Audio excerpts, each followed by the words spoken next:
Amém, galera, bom dia. Vamos sentar um pouquinho, ou bastante. João capítulo 14, versículo 7.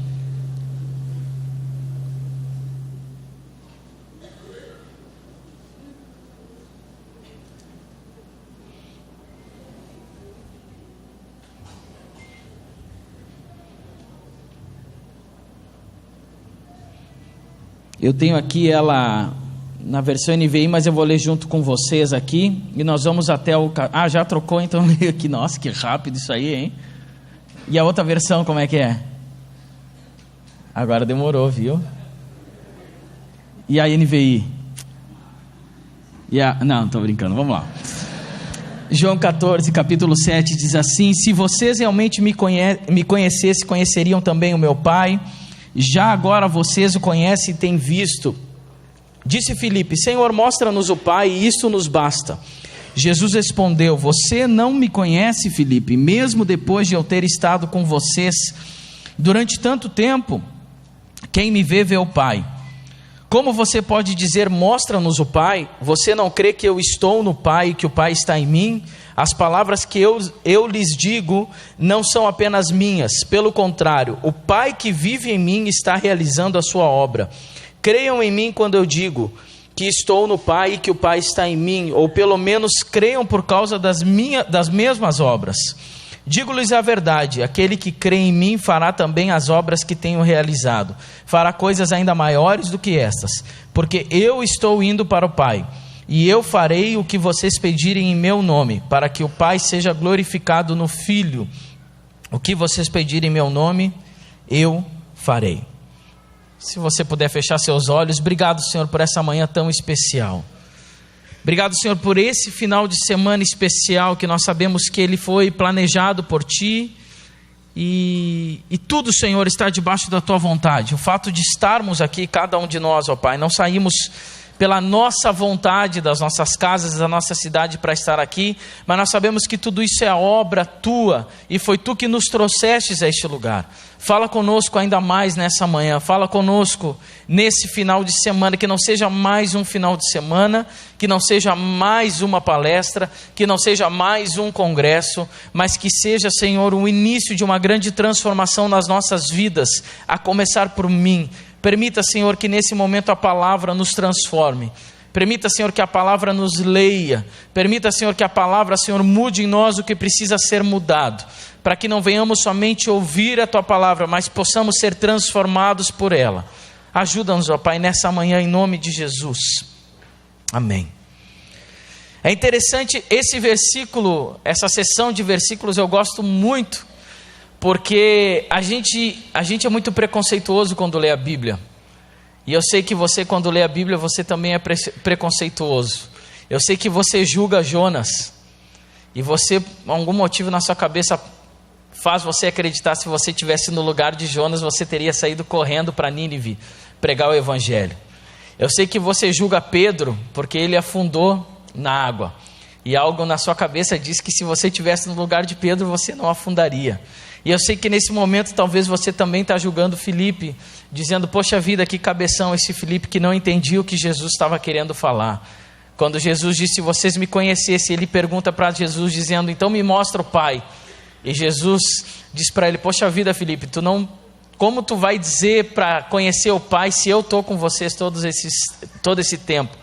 Nós fazemos isso, mas nessa manhã eu quero me colocar e lhe colocar nesse lugar, porque eu e você somos tão iguais, ou talvez não, ou certamente bem pior do que essas pessoas, certamente bem pior do que Filipe.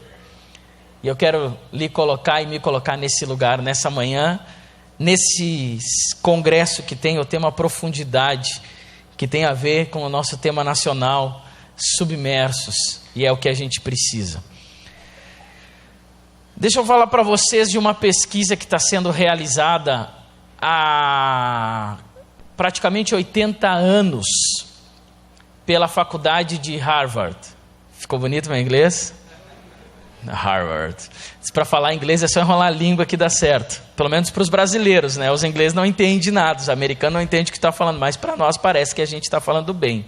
Então, os pesquisadores de Harvard, né? Eles estão quase 80 anos pesquisando algo muito interessante.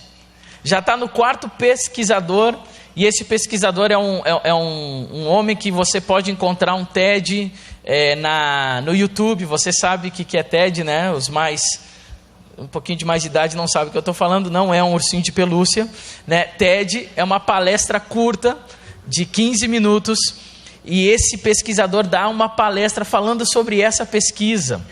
E é interessantíssima, a universidade está há quase 80 anos, 79 anos pesquisando o que leva, quais são os ingredientes necessários para uma pessoa ser uma pessoa feliz. Em 1938, eles começaram essa pesquisa e eles separaram 700 jovens. Um pedaço desses jovens era da universidade mesmo, e outro pedaço era das periferias dos bairros pobres de Boston.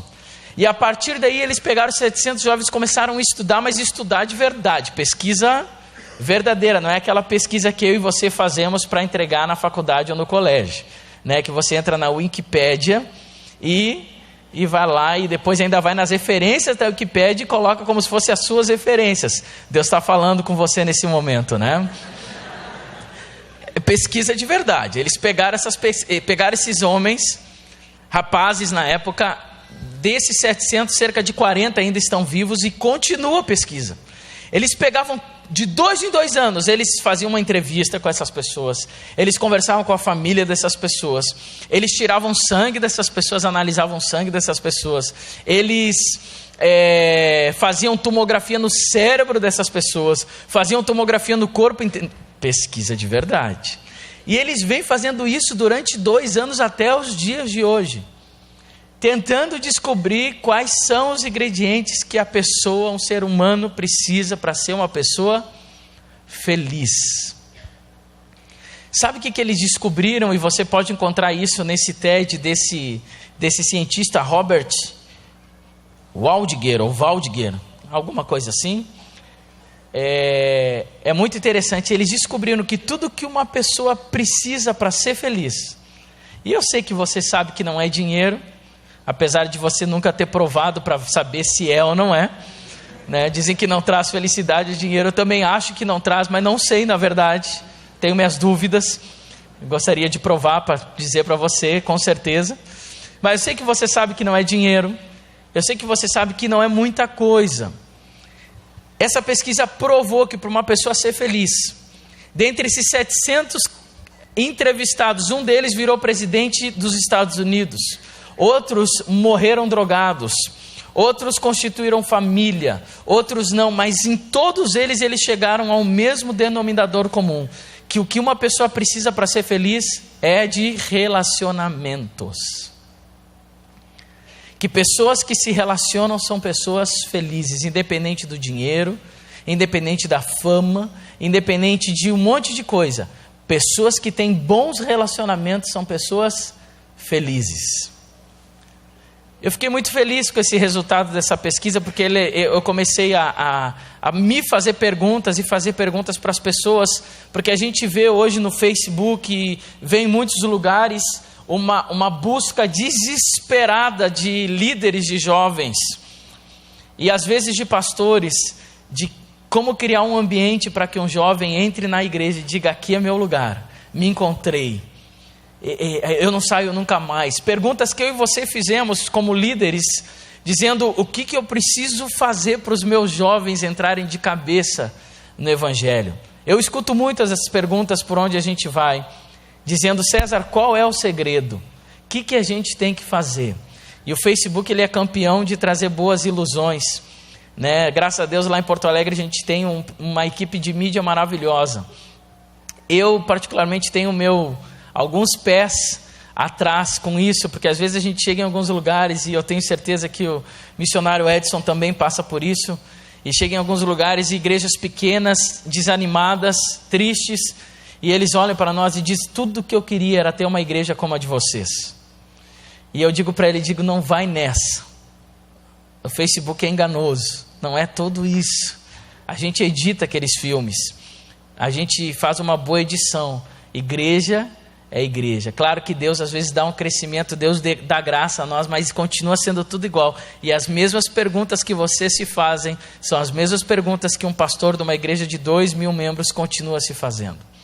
E eu comecei a fazer essas perguntas, eu li essa pesquisa e eu disse: realmente a ciência acaba comprovando o que a Bíblia diz.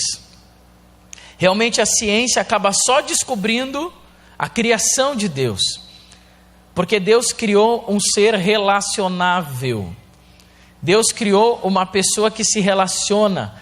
A única coisa que a pesquisa ainda não descobriu, o segredo da felicidade total do ser humano, é com quem que o ser humano tem que se relacionar.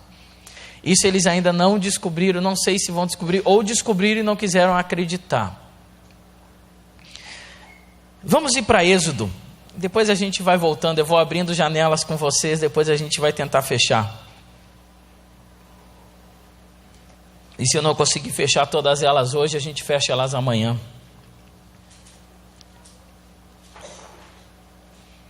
Êxodo capítulo 24, versículo 15.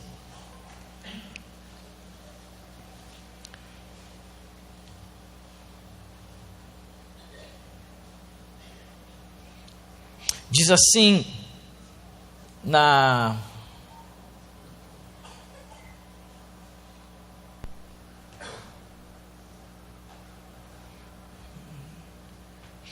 Está diferente, mas eu vou por aqui, vamos lá. Então Moisés subiu o monte Sinai e a nuvem cobriu o monte. A glória do Senhor desceu sobre o monte e para os israelitas a luz parecia um fogo que queimava lá no alto. A nuvem cobriu o monte durante 6 dias. E no 7º dia o Senhor lá da nuvem chamou Moisés. Moisés entrou no meio da nuvem e ficou ali no monte 40 dias e 40 noites. Vamos pular para o 32, capítulo 32, versículo 1 e 4. 1 ao 4.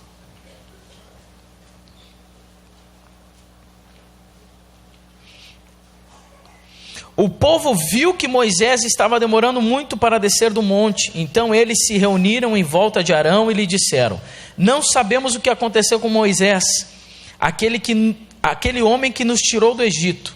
Portanto, faça para nós deuses que vão à nossa frente. Arão lhe disse: tirem os brincos de ouro que as mulheres, os filhos e as suas filhas estão usando e tragam para mim. Então os israelitas tiraram das orelhas os brincos de ouro e os trouxeram a Arão. Ele pegou os brincos, derreteu-os, derramou o ouro dentro de um molde e fez um bezerro de ouro. Então disseram: povo de Israel, estes são os nossos deuses que nos tiraram do Egito. Vamos parar um pouquinho aqui. Eu não sei o que lhe provoca quando você lê a Bíblia. Eu sei que muitas vezes a gente lê no piloto automático, a gente lê coisas maravilhosas e aquilo não faz nada com a gente. A gente lê que o povo atravessou no Mar Vermelho e aquilo não provoca mais nada para a gente. Quando a gente é recém-convertido, a gente lê a Bíblia e o simples fato de encontrar uma formiga nela, aquilo faz algo queimar dentro de nós. E você diz: meu Deus, mas é possível? Eu já ouvi muitos testemunhos de pessoas recém-convertidas muito mais loucas do que eu, que quando descobriram na Bíblia que Jesus tinha deixado poder para os discípulos de curar enfermos, eles disseram: se está na Bíblia, eu também posso. Fecharam a Bíblia e correram para o hospital e começaram a orar por pessoas. Talvez não provoca mais isso em nós. Mas quando eu leio isso, me dá um estalo dizendo: eu não acredito que o povo foi capaz de tomar essa decisão. E me levanta uma nova pergunta. Porque eu me lembro de um povo que está preso no Egito e ele vem, obviamente, depois vem no Egito por intervenção divina através da vida de José, mas ele se constitui no Egito, ele vira escravo do Egito, e Deus levanta um homem chamado Moisés para tirar esse povo do Egito, através de pragas, através de sinais muito claros que todos viam. Eu não sei se você está acostumado a ver um lago, um mar virar sangue. Quantas vezes você já viu isso acontecer? Eu nunca vi, mas o povo viu. Eu não sei se você viu algumas pragas, por exemplo, a das rãs, de ficar tudo cheio de rã, e depois com a palavra do Senhor aquilo ir embora no estalar de dedos. Eu não vi. Eu não sei quantos milagres você já viu. Eu vi alguns milagres, mas não tantos. Mas esse povo viu. É interessante que esse povo sai do Egito, tem uma coluna de fogo que acompanha eles de dia, de noite, tem uma nuvem que acompanha eles de dia. Eu não sei quantas vezes você caminhou por algum lugar e uma coluna de fogo do Senhor estava lhe acompanhando. Comigo nunca aconteceu, mas com esse povo aconteceu. É interessante também ver que eles estão caminhando e quando vê, eles chegam diante do Mar Vermelho. E o Mar Vermelho é um obstáculo para eles. Mas o que acontece? E você sabe de qual? O Mar Vermelho se abre. Eu não sei quantas vezes você já viu o Mar Vermelho se abrindo. Ou o mar da sua casa, a pia, alguma coisa menor, se você tem, né, você não tem tanto poder assim, né, bota água na pia e diz, abre água, abre água. Eu nunca vi. Mas esse povo viu. Eles atravessaram no meio do mar. Tem coisas que eu não sei como é que é, a ciência também não explica muito, a história não explica muito, mas quando eu chegar no céu, eu quero perguntar para Moisés, dizer como é que foi esse negócio mesmo. Caminhou por cima, abriu, era onda, molhava, vocês passavam seco, tinha lodo embaixo, ou estava seco. São coisas que eu fico imaginando, não sei se você já pensou isso. Eu tenho uma mente muito fértil. Era pedras, como é que é no fundo do mar, né?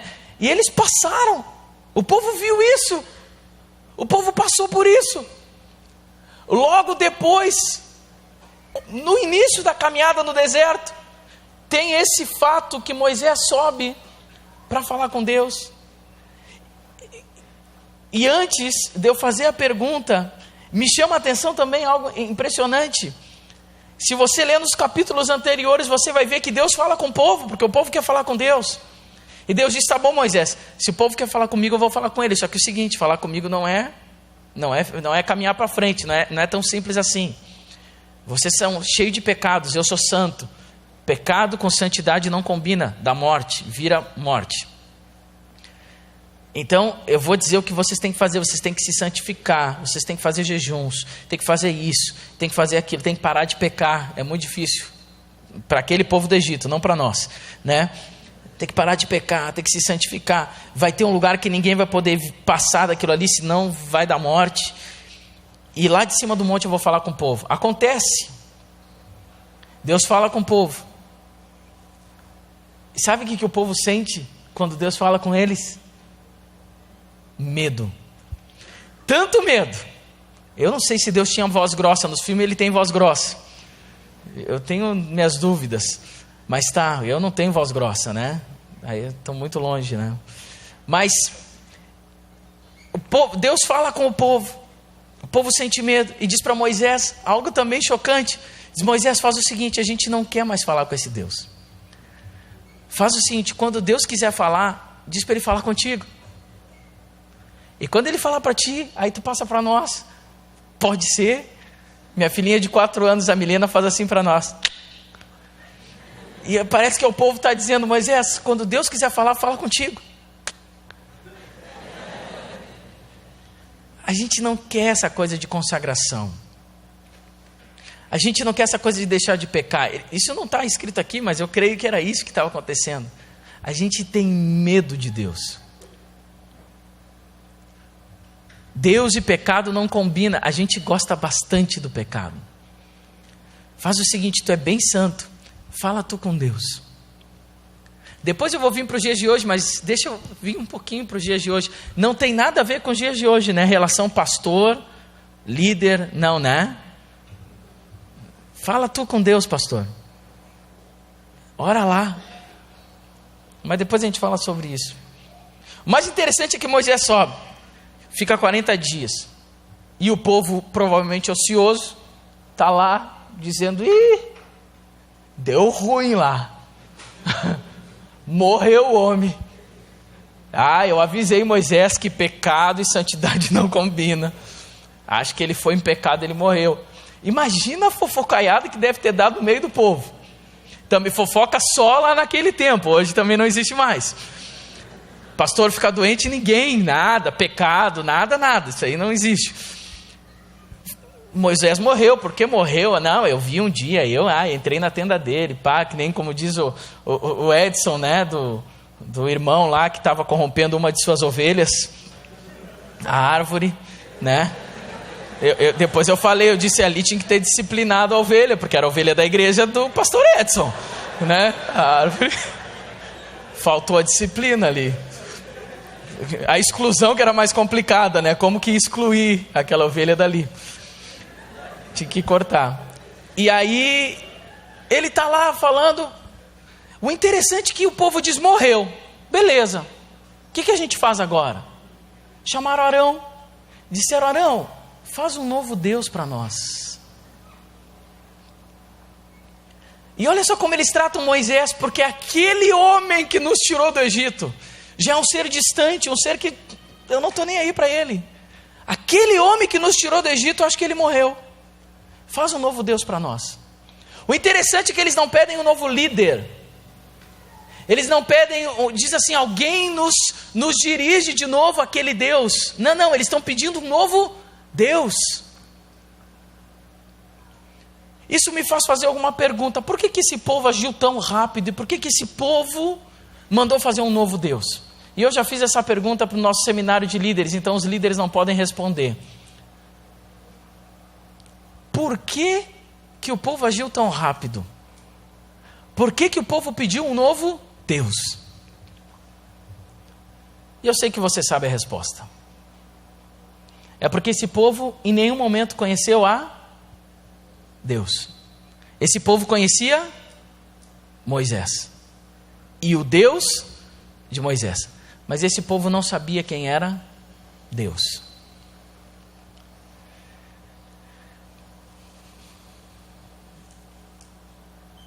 Vamos um pouquinho mais para frente, depois eu vou voltar nesses mesmos tópicos nos dias de hoje.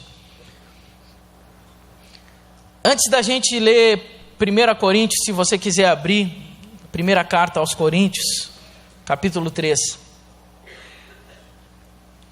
Mas enquanto você vai abrindo, só ouve isso aqui. É interessante que se você estudar a Bíblia, se você ler a Bíblia, você vai entender algo maravilhoso. Você vai entender que no jardim do Éden, quando Deus criou o homem para ficar no jardim. Até aí está tudo bem. Porém, Deus faz uma coisa maravilhosa, fantástica. Uma coisa que também me chama muita atenção no início do livro de Gênesis. E dali, ontem eu estava falando, eu tenho uma heresia minha, pessoal. Compartilhei com o pastor Adalto ontem, né? Que Deus fazia toda viração do dia? Deus falava com Adão. Deus descia para ter uma conversa com Adão. E viração do dia não é de manhã cedinho, né? De tardezinha, quem disse que tem que orar cedinho? Gente, é uma brincadeira, tá? Não vai achar que eu estou falando sério. É só uma brincadeira, mas é a proposta de Deus com Adão naquele momento. Mas é interessante que Deus desce para falar com Adão. Por que Deus desce para falar com Adão? Porque Deus precisava falar com Adão? Porque Adão precisava falar com Deus? Deus desce para falar com Adão por um único motivo. Porque Deus quer. Porque Deus gosta. Ele quer falar com Adão. Ele quer tirar um tempo para conversar com Adão. Adão e Eva pecam, saem do paraíso, começam a viver uma vida muito normal como a minha e como a sua. A gente passa o tempo e a gente chega justamente nesse tempo que nós estávamos lendo, no tempo onde o povo sai do Egito, onde o povo do Senhor começa a fazer uma caminhada para voltar para a sua terra, para o lugar que Deus preparou.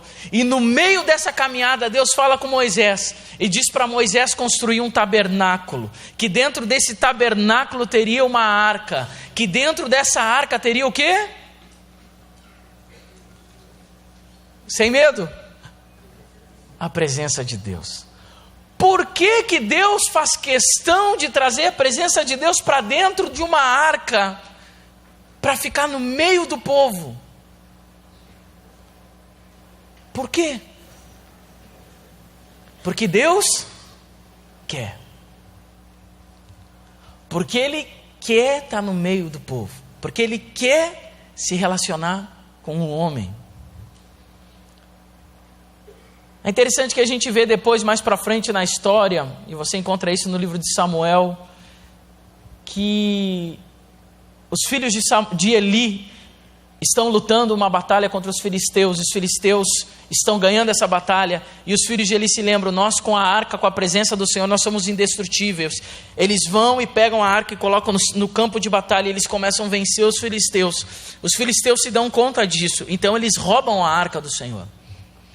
Quando eles roubam a arca do Senhor, os 2 filhos de Eli também morrem. Depois disso, eles perdem a batalha, eles perdem a arca. Eles vêm falar para Eli e dizem: olha, teus 2 filhos morreram. Até Eli fica tranquilo. Mas eles dizem mais que isso: a arca do Senhor foi roubada e nós estamos sem a presença de Deus. Eli cai da cadeira, quebra o pescoço e morre. A nora de Eli, que era uma das esposas, obviamente, de um dos filhos que morreu, também ouve falar sobre isso. Ela estava grávida, ela dá à luz a um filho e bota o nome de filho de Icabode, que é a glória se foi. O povo entra em desespero e diz o seguinte: nós perdemos a presença do Senhor, e nós sem a presença do Senhor não somos nada. E eles não sabem o que fazer. Na verdade, eles não fazem nada. É interessante que essa arca ela passa por 3 cidades. E nessas 3 cidades, a própria presença do Senhor começa a fazer um movimento de volta.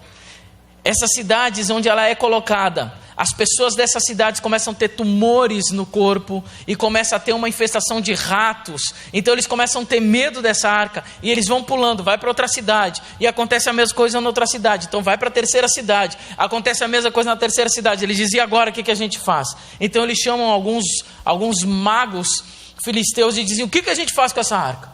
E os magos dizem o seguinte: coloca essa arca em cima de uma carreta com 2 bois e deixa ela sozinha. Se ela voltar sozinha para os israelitas, então é porque isso era de Deus. E se os bois começarem a andar em curva sem saber para onde vão, é porque é só uma coincidência. Então eles fazem isso. Eles colocam a arca em cima de uma carreta com bois, e os bois eles caminham retinho em direção ao povo de Israel. A glória se vai de Israel, mas o que acontece com a arca? Ela volta sozinha. Por que ela volta sozinha? Porque Deus faz o movimento para trazer novamente a presença de Deus para meio do povo, porque Deus ama estar no meio do povo, porque isso é um movimento de Deus. Deus vai fazendo todo esse movimento. Depois acontece muita coisa ali que eu não vou falar. É interessante que anos depois vem uma pessoa, uma ilustre pessoa, a pisar na terra. Quando se descobriu, e lá no céu eles descobriram que não tinha jeito, que para que a presença do Senhor habitasse no meio do povo de uma forma mais real, era necessário que o próprio Deus descesse do céu em forma de homem, na pessoa de Jesus Cristo, vivesse nessa terra e morresse numa cruz. Isso acontece. Jesus vem, o próprio Deus encarnado, vive entre nós, morre por mim e por você. E nessa época já existia o templo, não existia mais o tabernáculo, mas existia o templo. E dentro do templo existiam praticamente as mesmas divisões do tabernáculo, e tinha um lugar que era chamado Santo dos Santos, que a gente canta, né? No Santo dos Santos, a fumaça me esconde. Não existe mais, né? Acabou esse lugar, mas existia esse lugar. Tinha uma cortina que separava esse lugar do resto, e ali dentro tinha o quê? A arca com a presença do Senhor. Quando Jesus morre na cruz, O que acontece no templo no mesmo instante?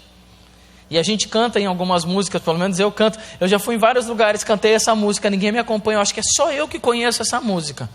Mas aqui, alguém vai me acompanhar. Diz que sim, sim, né? Amor, me acompanha. Vamos lá. Alguém conhece essa música, por favor? A Cássia conhece, eu sei que ela conhece. Que diz assim: o véu do templo de alto a baixo. De novo, cara. Ninguém conhece essa música. De onde é que eu tirei essa música? Não, tem gente que conhece. Se rasgou, podemos ficar face a face com o Senhor. Quem conhece? Ah, pastor Adalto. Só?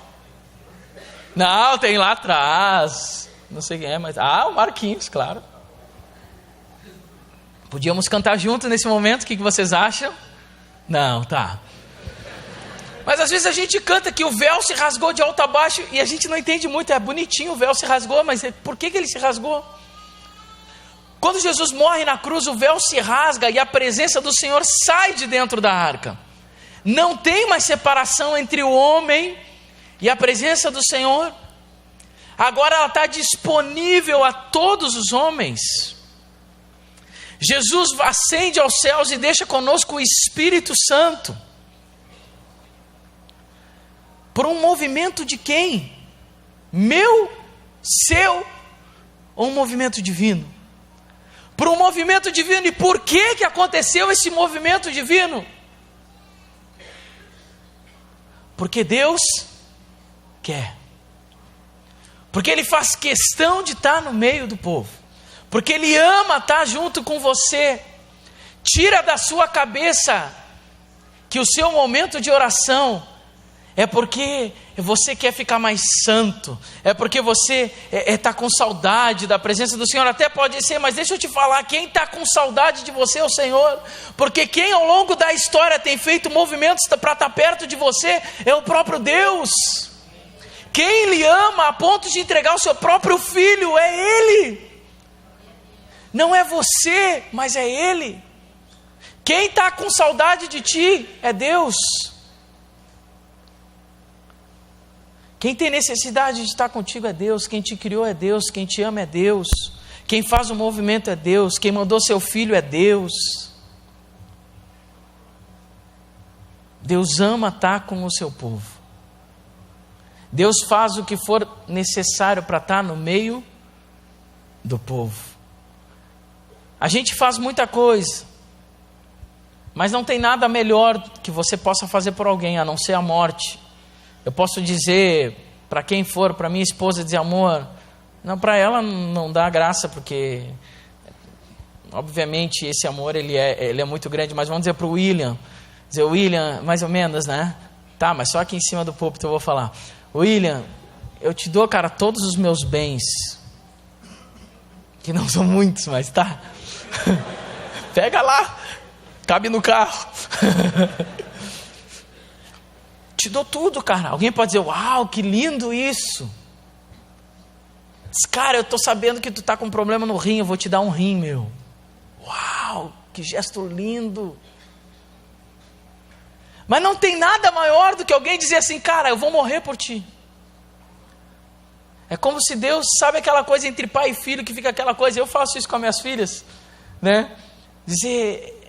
Ela diz, ai pai, eu te amo. Eu digo, filho, eu te amo mais. Não pai, eu te amo do tamanho dessa casa. Eu disse, não filho, o pai te ama do tamanho da nossa rua. Não pai, eu te amo do tamanho da cidade. Eu disse, pai te ama do tamanho do Brasil.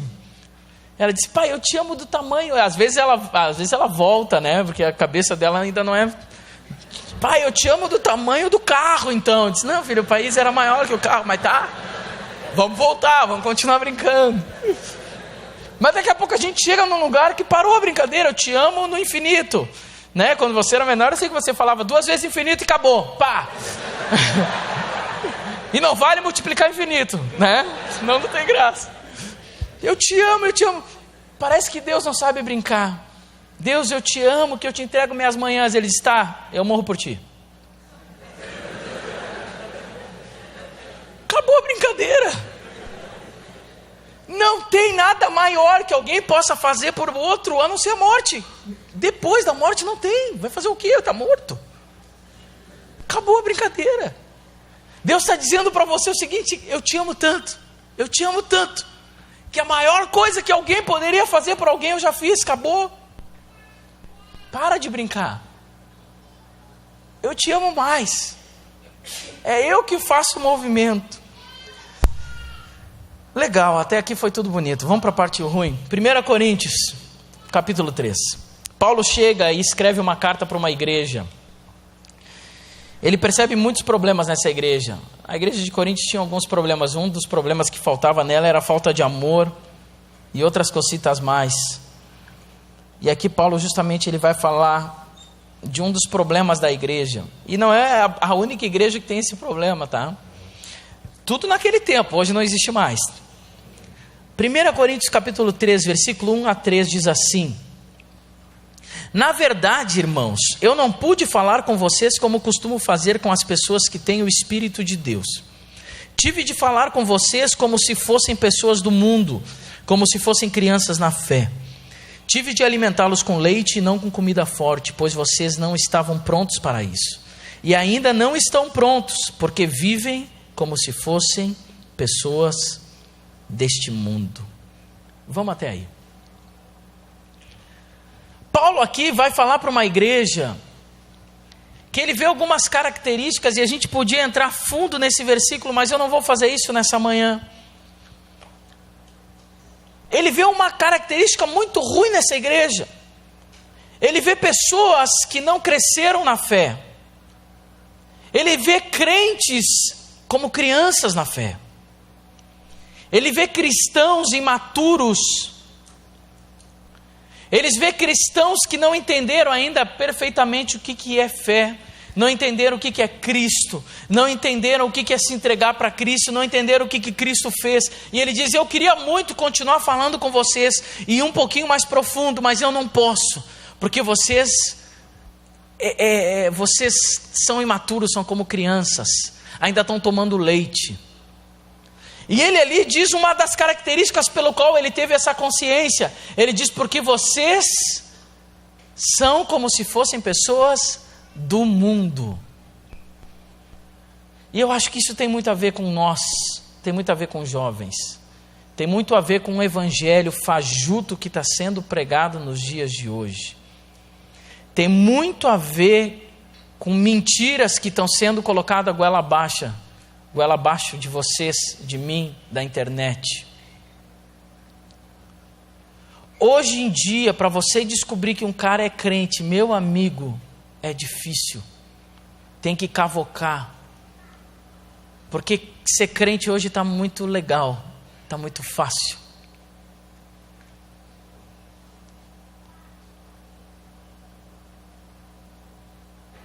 Casar virgem, isso é coisa do passado, pastor. Nem aqui na igreja a gente casa mais virgem, pelo amor de Deus, pastor. De que ano você saiu? Nasceu em 1200 e quanto? Hoje em dia você, olha só. Hoje em dia você falar que é homem, está ficando ruim. Eu sou homem. Preconceituoso. Cara, eu sou homem. Mas isso não é uma verdade absoluta. Tu escolheu ser homem. Gente do céu. Se eu vou casar. Tá brincando que tu vai fazer isso. Não, vou casar. Quer namorar comigo? Quero.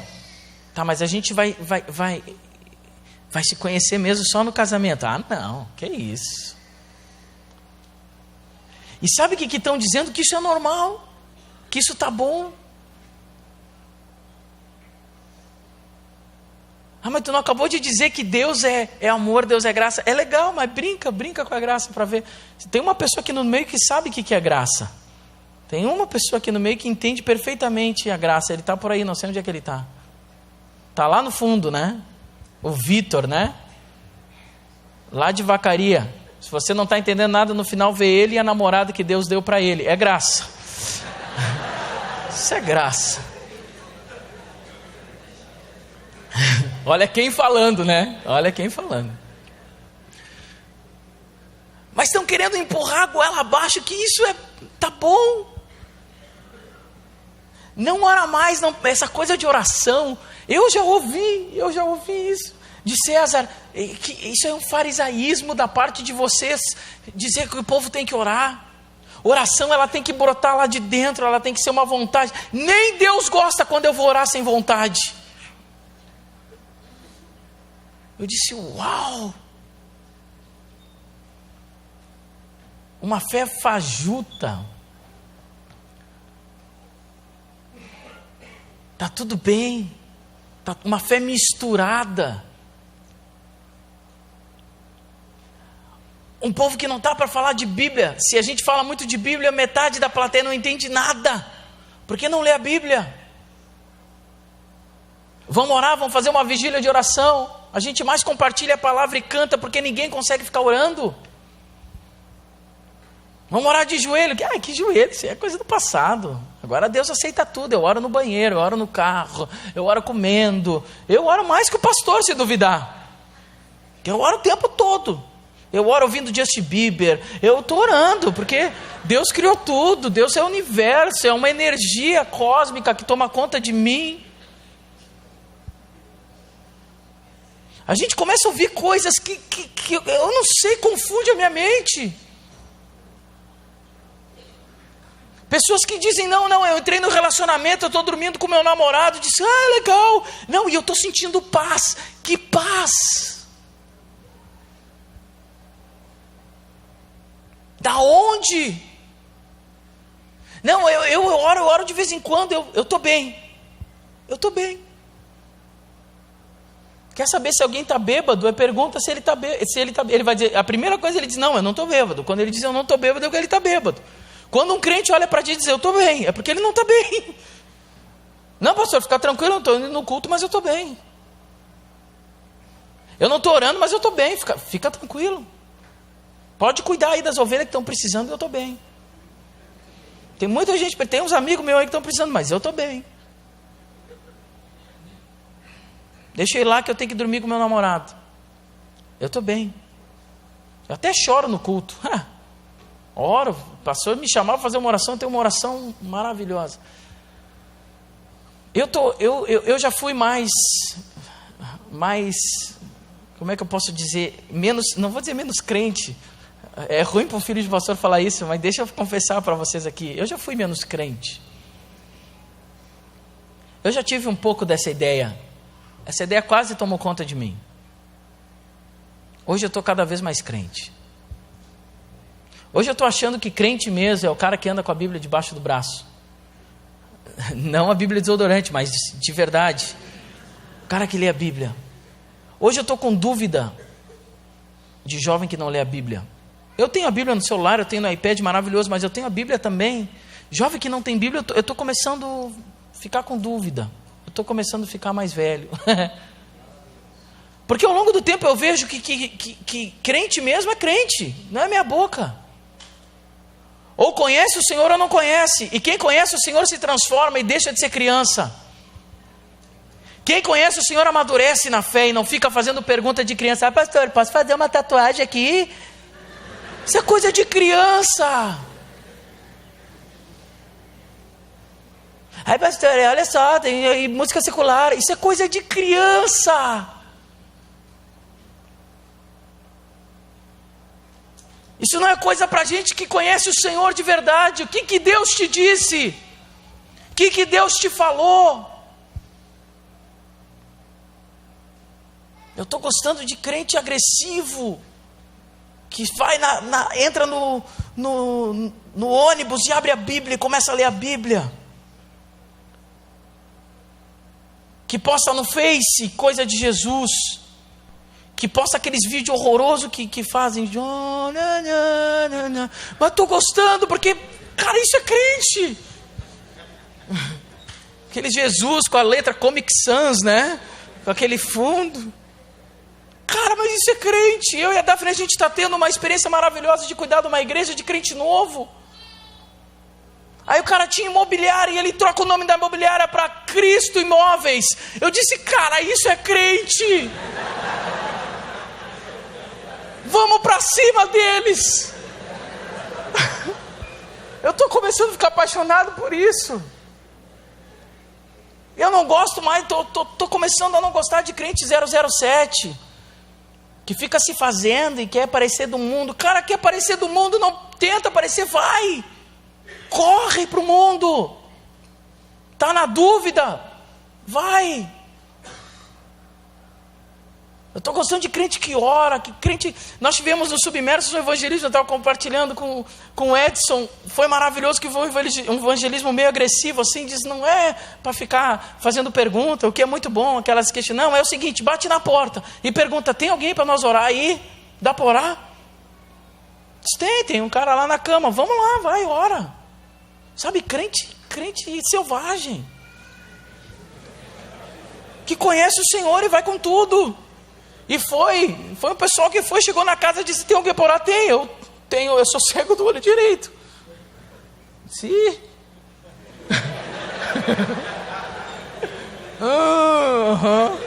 Legal. O pessoal entrou, começou a orar, sabe o que aconteceu? Tcharam. Sim, ele foi curado, ele começou a olhar do olho direito. É quase aquela coisa, sem saber que era impossível, foi lá e fez. Por causa deles? Não é por causa deles, é por causa de Deus. Deus quer, Deus está querendo, Deus quer levantar jovens, Deus quer salvar uma nação, Deus quer salvar a sua cidade, mas Ele precisa de alguém que faça, alguém que conheça o Senhor, alguém que entre em intimidade com Ele, na profundidade, e entenda quem é Deus, e pare de conhecer o Deus do pastor, o Deus do líder. E aí vai para uma faculdade, o que acontece? Se desvia. Eu nem sei se dá para usar desviado, porque eu nem sei se desviou. Não conhecia Deus. Um cara que vai para uma faculdade se desvia porque não conhecia Deus. Trocar Deus por causa de uma faculdade, de amigos, pelo amor de Deus. Não conhece Deus.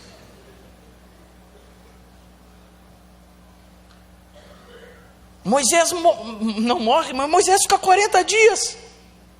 E o que o povo faz? Faz um novo Deus. Tem jovens adolescentes que vão para uma faculdade e fazem para eles um novo Deus. Tem jovens que conhecem um namorado ou uma namorada e faz ali um novo Deus.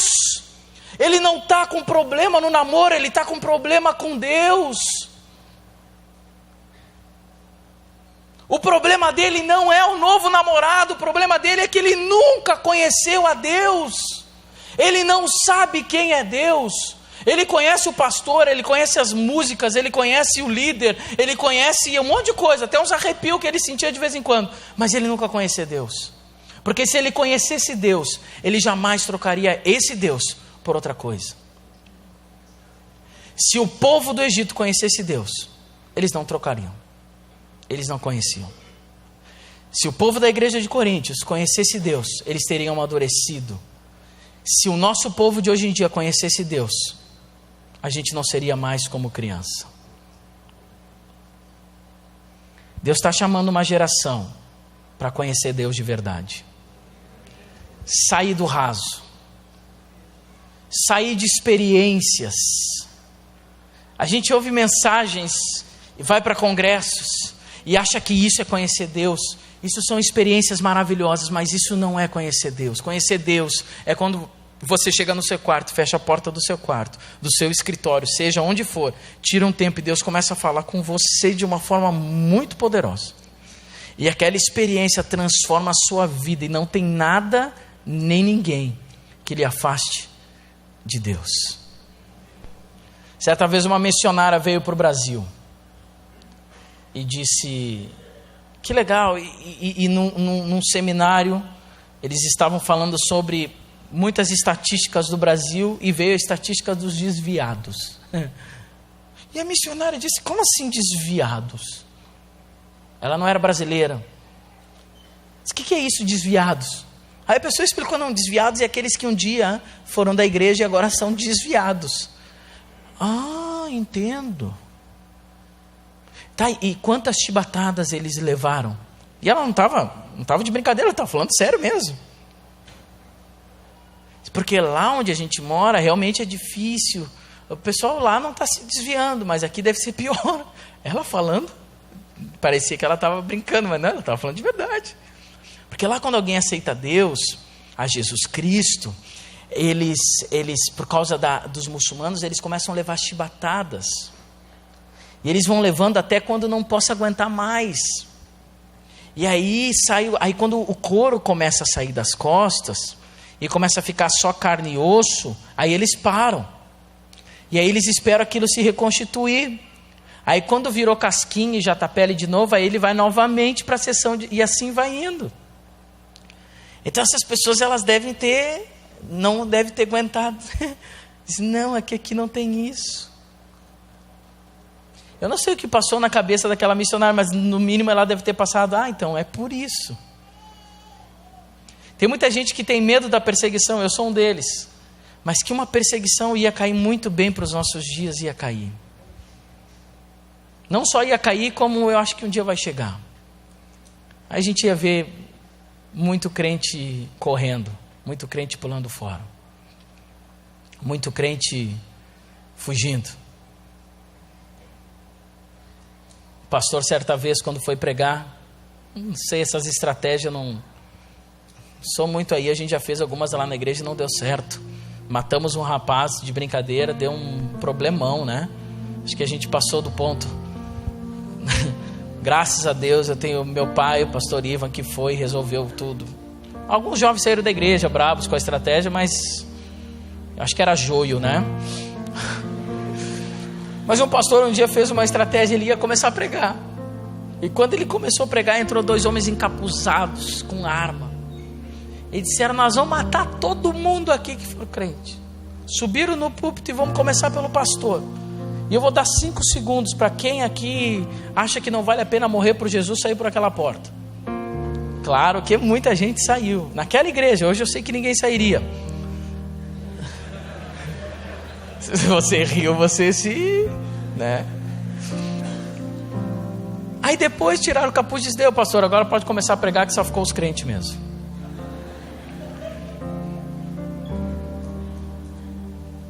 Eu não sei como é que está a sua vida com Deus. Eu não sei qual o grau de intimidade que você tem com Deus. Deixa eu voltar para a pesquisa. O que a universidade não descobriu é que uma pessoa, ela é feliz se relacionando. Claro que é, porque Deus criou seres humanos relacionáveis. Mas uma pessoa, ela só é 100% feliz quando ela se relaciona com a única pessoa que pode dar para ela tudo aquilo que ela precisa, que é o Senhor. Tudo que um ser humano precisa para ser completo é se relacionar com o Senhor. Está triste? Te relaciona com Deus. Está com problema no casamento? Te relaciona com Deus. Está com problema de santidade? Te relaciona com Deus. Está com problema na vida? Está entrando em depressão, jovem? Te relaciona com Deus. Eu não sei qual é o seu problema. Eu não sei qual é a sua dificuldade. Mas eu compartilho com você o que Deus tem me dado.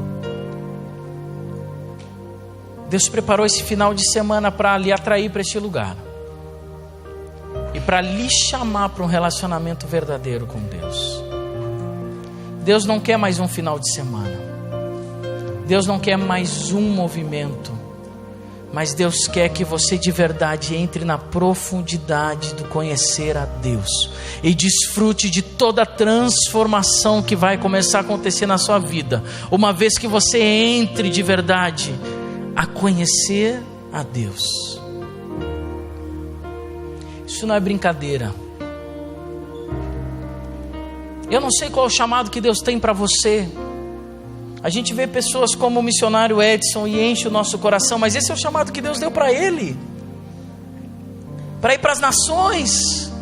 Talvez o seu chamado é ficar na sua igreja, é converter o seu vizinho, ou é ir para as nações e fazer um trabalho maior do que o trabalho que Deus deu para o missionário Edson. Eu não sei, mas você só vai descobrir isso e vai começar a fazer isso o dia que você começar a se relacionar com Deus de verdade, descobrir quem é Deus, descobrir quem é você e descobrir o que esse Deus tem para você. Um relacionamento verdadeiro, onde as coisas não lhe atrapalham mais, onde os problemas não lhe atrapalham, onde os prazeres do mundo não lhe atrapalham mais. Eu tive um sonho um tempo atrás, que pena que eu não tive ele de novo. O melhor sonho que eu já tive na minha vida. Desculpa, amor, tu é o segundo melhor sonho, mas esse foi o melhor. Eu não tive nenhum sonho melhor. Eu sonhei que eu estava andando com Jesus um dia inteiro. Foi fantástico, foi um negócio muito real. Muito real. Muito real. Eu acordei de manhã, eu não tomo café, então eu estava saindo de casa e Jesus disse: hoje eu vou andar contigo, César. Eu digo: Jesus? Ele disse: sim, passar um dia contigo, pode ser? Eu digo: mas... E foi muito interessante que ele passou o dia inteiro comigo. Eu me lembro, a gente sentou para comer, Jesus comia comigo, olha que legal. E na hora de orar eu olhei para ele e comecei a rir. Eu disse: e agora como é que eu oro? Tu tá aqui? Eu disse: valeu, obrigado aí.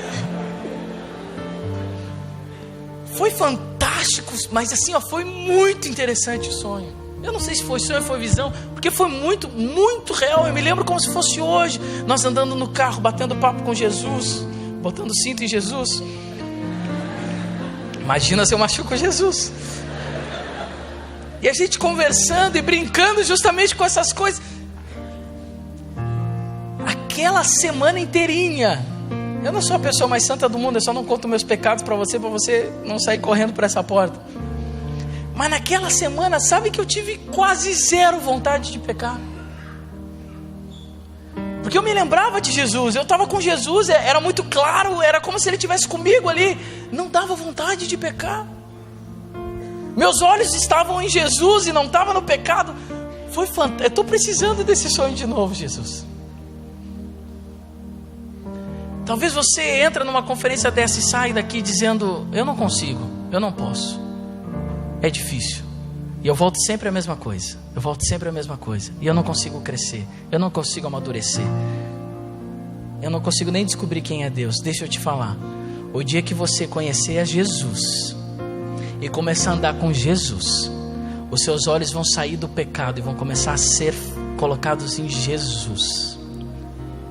Não vou dizer que você não vai mais pecar, porque se isso acontecer, acho que você vai embora para o céu voando. Enoque, Elias e Gilberto, acho que você ainda vai pecar, mas você vai entender o que eu estou lhe dizendo. Jovem amado, homem amado, mulher amada, adolescente querido, entre a conhecer o Senhor de verdade. Porque se eu e você conhecermos o Senhor, nada, nem ninguém vai impedir o que Deus tem para fazer na sua vida. Você vai ter um sentido, você vai ter um norte. Deus vai começar a fazer coisas com você que você nem imagina. Amém? Eu queria orar com você. Não é por você, mas é com você, porque eu também preciso dessa oração. Não sei se você quer ficar de pé, se você quer ficar sentado, se você quer se ajoelhar, se você quer vir aqui na frente. Eu quero que você faça o que você quiser, mas responda ao chamado do Senhor nessa manhã para você. É Deus que está lhe chamando para mais perto. Deus está dizendo: eu quero estar com você, eu preciso estar com você, eu quero estar mais perto de você. Esse chamado é do Senhor para você nessa manhã.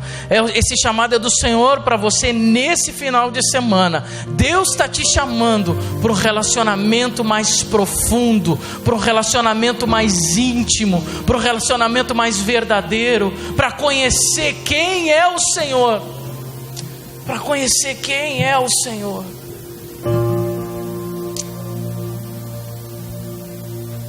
Se você quiser se ajoelhar, se você quiser vir aqui na frente, faça o que você quiser, mas responda ao chamado do Senhor nessa manhã. Oh Deus,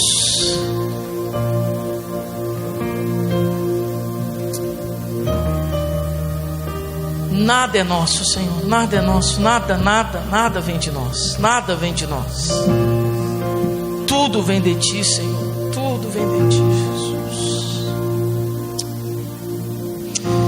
Deus, nessa manhã nos encontra, Senhor, de uma forma muito real, Pai. Deus, como nós precisamos de Ti, Senhor, nessa manhã. Não queremos só uma visita. Tira-nos, ó Pai, da superficialidade, Senhor. Tira-nos, ó Pai, do raso. Pai, tantos jovens nessa manhã que clamam para conhecerem, Senhor, as profundidades da Tua presença. Coloca-nos lá, Senhor. Nos leva para mais perto de Ti, Senhor. Nós precisamos Te conhecer. Nós precisamos, Senhor, Te conhecer. É impossível, Senhor, nos apaixonarmos por algo que não conhecemos, mas nós precisamos de conhecer para nos apaixonarmos por Ti. Faz-nos, Senhor, conhecer quem Tu és. Faz-nos conhecer a Tua presença. Faz-nos, ó Pai, conhecermos a profundidade, Senhor, da Tua presença, Senhor. Nós precisamos, Senhor, Te conhecer. Nós precisamos Te conhecer, Deus. Nós precisamos, Senhor, Te conhecer. Tira-nos do raso, Deus. Tira-nos do raso, Deus. Tira-nos do raso, Deus. Levanta nessa manhã jovens, Senhor, que vão desafiar-se o diabo, que vão desafiar as potestades celestiais, as potestades demoníacas que se levantam, Senhor, cheios da Tua presença, e começam a caminhar com fé, começam a caminhar, começam a ouvir a Tua voz e obedecer, ouvir a Tua voz e obedecer, ouvir a Tua voz e obedecer. Mas tira-nos, Senhor, do raso, tira-nos, ó Pai, da margem, e nos leva para mais perto de Ti, nos leva para termos experiências contigo, nos leva para conhecermos a Tua presença, Senhor. É tudo o que precisamos, não precisamos de mais nada, nós só precisamos da Tua presença, precisamos da Tua presença, em nome de Jesus. Aleluia.